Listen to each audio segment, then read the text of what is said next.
Certificate of Canvas and Votes and Proclamation of Winning Candidate for Vice Mayor.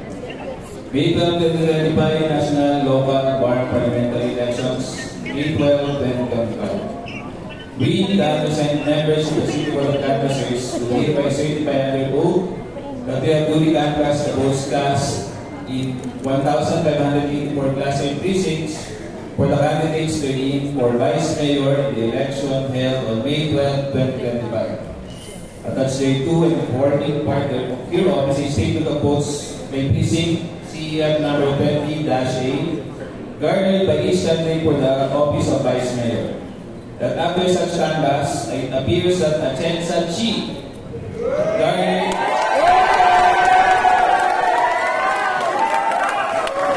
584,145 votes for the office of Vice Mayor, the same being the highest number of votes legally cast for said office. On the basis of the foregoing, we hereby proclaim the above named winning candidate as the duly elected Vice Mayor of NCR, Manila.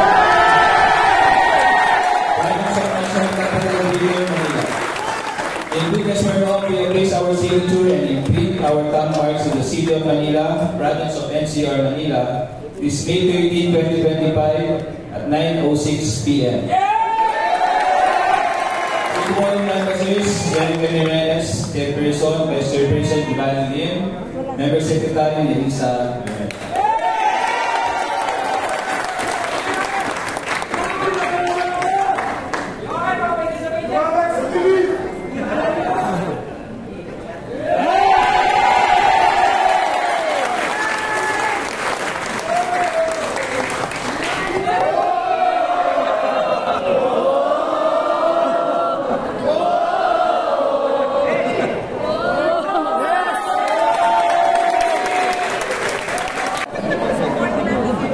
So yun guys, susunod na po si Vice Chi dito sa proclamation mo, tapos pagkatapos ni Yorme si Vice Chi na po yung susunod.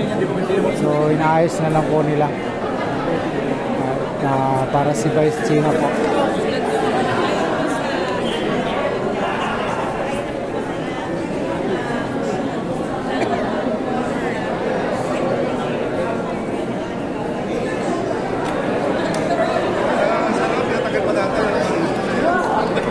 Okay na guys, okay na.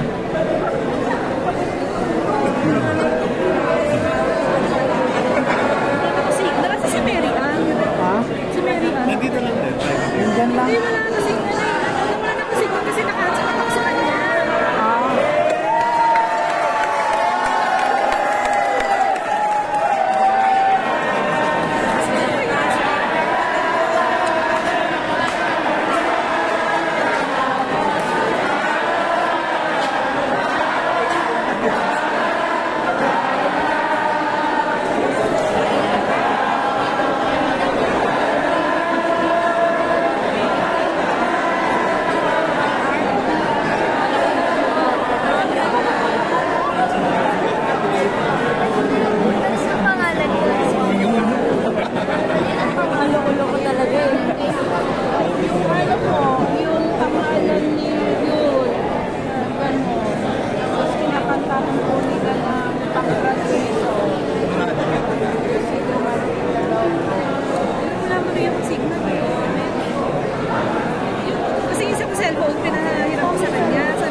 Guys, kay Vice. Lumabas na, lumabas na.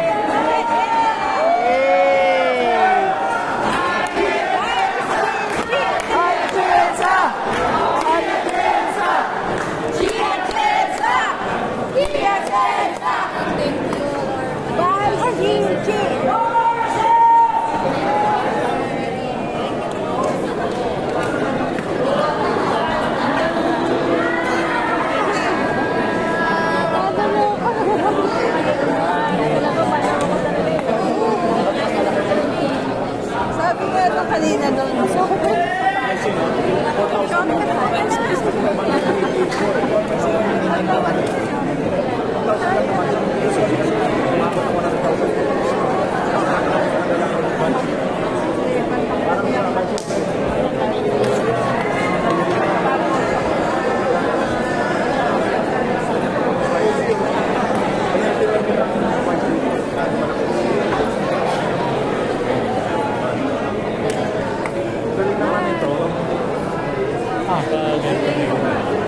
Pwede pa dito?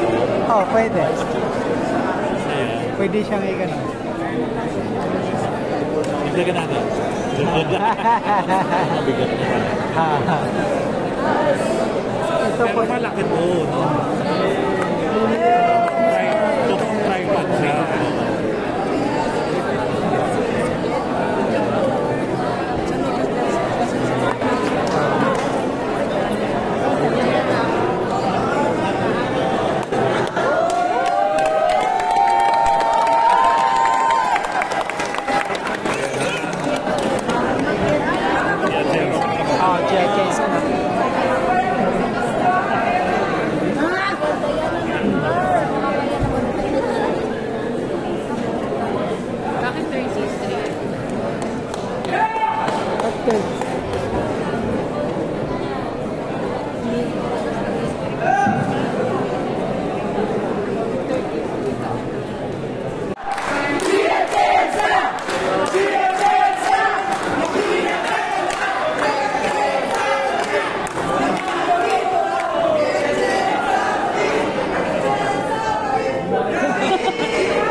Iiyak na.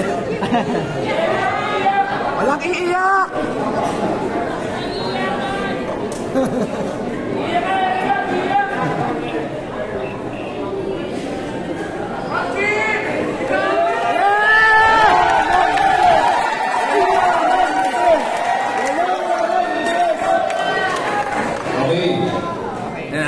Republic of the Philippines, Commission on Elections, CEF number 24.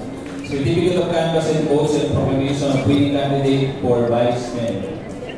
May 12, 2025 National, Local, Bar Parliamentary Elections, May 12, 2025. We, the undersigned members of the City Board of Canvassers, do hereby certify under oath that we have duly canvassed the votes cast in 1,584 Class A precincts for the candidates to in for Vice Mayor in the election held on May 12, 2025.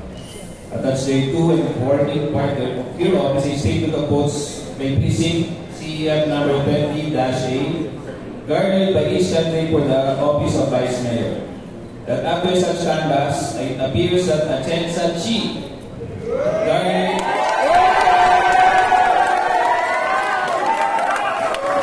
584,145 votes for the office of Vice Mayor, the same being the highest number of votes legally cast for said office. On the basis of the foregoing, we hereby proclaim the above named winning candidate as the duly elected Vice Mayor of NCR,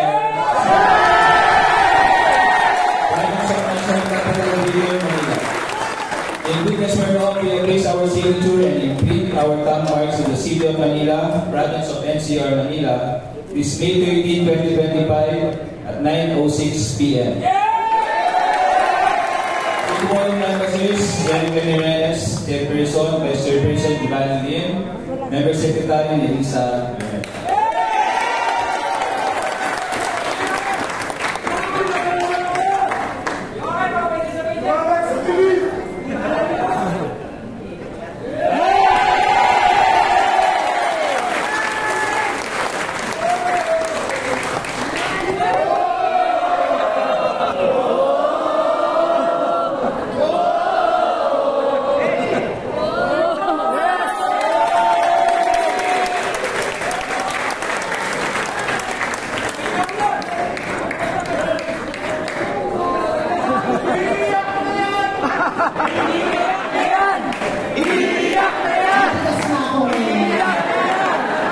Dahil isa na lang itong opportunity nito para sabihin sa inyo, with God, all things are possible.